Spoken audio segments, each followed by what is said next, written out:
Dr. Bill Kanasky with Courtroom Sciences. Let's talk today about the reptile opening statement. This is a really important topic, and I want to talk to you a little bit about the psychological principles of primacy and recency, because the reptile attorney is doing very different things in opening statement than they did previously before the training.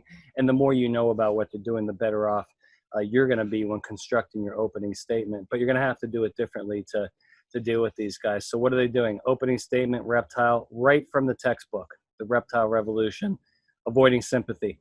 They're not going to talk about their client. They're going to focus on the safety rules, as you know. They're going to focus on what's called the availability bias, meaning the entire opening statement is going to be 100% focused on the defendant and or their employer. So they're going to have you guys in the crosshairs from the opening tip. And they're not going to talk about their client. They're not going to talk about sympathy. The other thing they're going to talk about is they are going to talk about money. They are going to talk about money very early in the opening statement. And if you're not attacking that demand in your opening, that's going to be trouble. And then finally, and everybody needs to get this through their heads, the reptile plaintiff attorney is not using fear, okay, to try to scare the jury into awarding high damages. That's not how reptile theory works. They're trying to use persuasion. They're trying to empower the jurors. They're trying to make the jurors stronger. They're not trying to scare them. Scaring jurors really doesn't work. So let's jump into what you need to do to construct an effective opening statement for your case in this reptile era. Well, first of all, primacy and recency, you use these to your advantage. No one understands these. You think you do, okay, but they're very misunderstood. And the attorney always says, oh yeah, jurors best remember the first and last thing you say. That's not exactly true, so we need to go through that. Primacy in the courtroom. Let's talk about what is it. It's a saliency effect, meaning early information in a presentation is valued more by the juror brain. It's automatically, there's no effort involved. Early information is important, meaning if you tell your story chronologically, you're going to be in trouble. So think about how you plan your openings, your closings, hell, your direct examination or rehab of your witnesses. If you're not starting in the right place, you're going to be giving up a lot of leverage.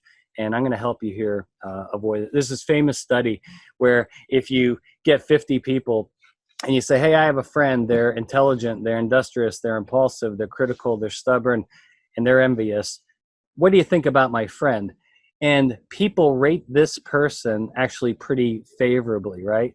But when you reverse the words and you say, hey, I have a friend, so you get 50 new people and you say, they're envious, they're stubborn, they're critical, they're impulsive, they're industrious, they're intelligent, this person's rated far less favorably, meaning, listen, these are the same exact characteristics, but you see the order effect. Whatever comes first in a presentation and a sequence, it's going to get the most value with the juror brain.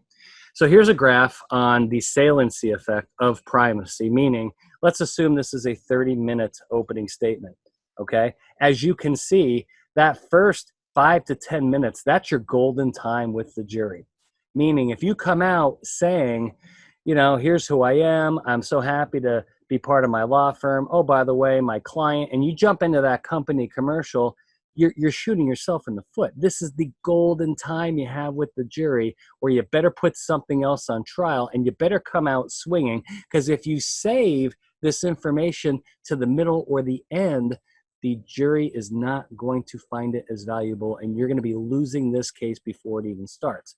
Now, primacy. What should you be doing? You got to hook the jurors early. And what really good attorneys, if anybody's ever taken any theater classes, how they write plays, how they write movies, it's critical to hook the audience early, and that's what you have to do. And we call this a flash forward technique in cinema. The best movies you will find, the opening scene is never the chronological start of the movie or the play. It's always something from the back that they've brought up front because it's the most exciting thing. And that's how you have to organize your opening statement. So this first 5 to 10 minutes, the opening of your opening by far has the highest juror value. If they don't hear your themes and your story and where you're going to shift blame in your case in that opening, in that first 5 to 10 minutes, you're really going to be behind the 8 ball later on in the trial. Why is this so important? It immediately, not 10 minutes later, immediately illuminates the apex of the defense story, okay? So you bring that sexy stuff up front immediately, okay? It quickly highlights plaintiff culpability and or causation issues, meaning the first sentence out of your mouth is you got to tell the jury, here's why we're here, and you got to blame something or somebody else immediately. That cannot wait. First thing out of your mouth. It's a very proactive versus reactive strategy. Creates a lot of intrigue and curiosity. When you can reset the battlefield as a defense counsel, it really gets that jury on the edge of their seats. And that's very important. That's something that you want. And it establishes that pro-defense lens that you want the jury to see your witnesses through. Very, very important. If you leave this stuff to the back of the opening, you're going to be in trouble. Recency is very different. Recency is all about timing, but you get no value with recency, meaning the later information in your opening, so say like that last 5 or 10 minutes, jurors will remember that stuff, but they don't find it important because of its location in your presentation. So it will override.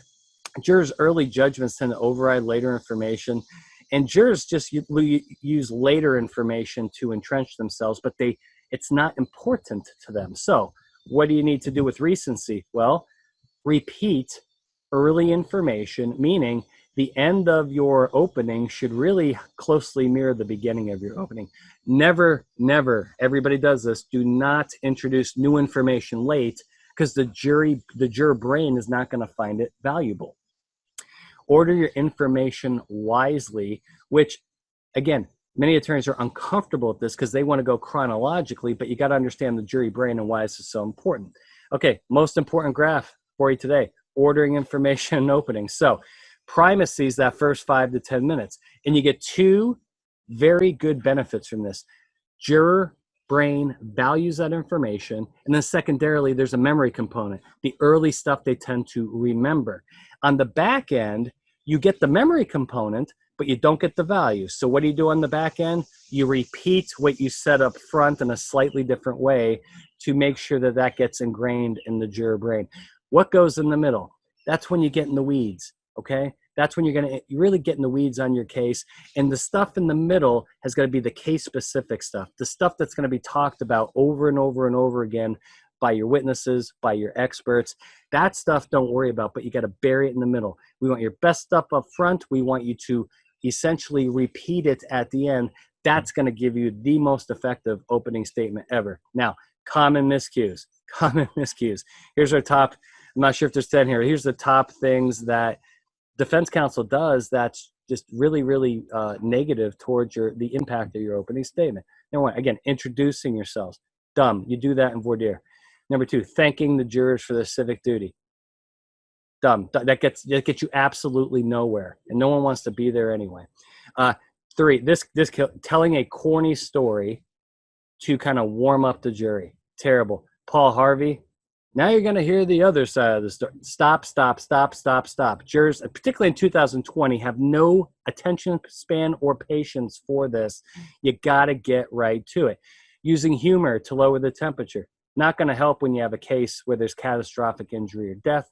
Not using visual stimuli. Now, depending on your judge and your court system, you may not be allowed to, but anything you can show graphically is going to help jurors understand your case. And so anything demonstratively that you can show is always very important.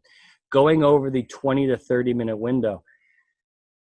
This is juror attention span. Every minute over 30 minutes, you're losing the jury. And I know with some of these cases that are daunting, you're thinking, how in the world am I going to tell everything I need to tell this jury in 20 or 30 minutes? You can. And the key is you can't tell them everything.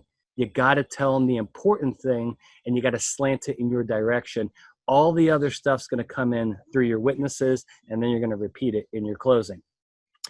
Reading, I cannot believe I just saw this. I'm not going to say who it was, but a trial attorney, defense attorney got up for opening statement and literally read the entire opening from their iPad. Dumb. That looks terrible. After the plaintiff attorney just stood up and made really good eye contact with the jurors, got a good bond with them, and then you go to the podium and you read off your iPad. Absolutely idiotic. Not fighting fire with fire. You come out of the corner swinging. I just told you why for primacy, right? But if you don't come out of the corner swinging, that's exactly what the plaintiff attorney wants. You have to come out swinging, meaning shifting blame to plaintiff, causation, or depending on your case, this does happen, maybe a co-defendant or an empty chair, but you got to put blame on somebody else in the first 30 seconds of your opening. Otherwise, again, you're going to be behind the 8 ball. Not attacking.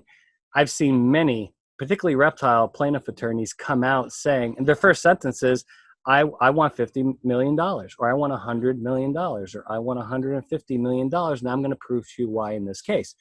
If you don't come out and say, we feel that that figure that plaintiff's counsel just we feel that that's absurd, and we're going to prove to you why it's absurd. If you don't say that, that's the anchoring effect that we talk about, anchoring damages.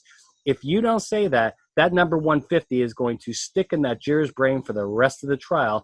And if you wait for your economic expert to attack that figure, it's far too late. They've already made up their decision. Not attacking the plaintiff damage demand is a huge mistake. Many defense counsel are uncomfortable with it. And then finally, going on the defensive. If you come out of the gate and say, hey, we didn't do it. We're a good company. We put safety first. That'd be the worst thing you could possibly say. All of those things are going to put you in a very, very bad position. So when you're constructing your opening statement, whether it's a reptile case or not, what you need to do, come out swinging, use that primacy effect to your advantage, and put something else on trial in the first 30 seconds, and that will give you a far more effective opening statement. We'll see you next time.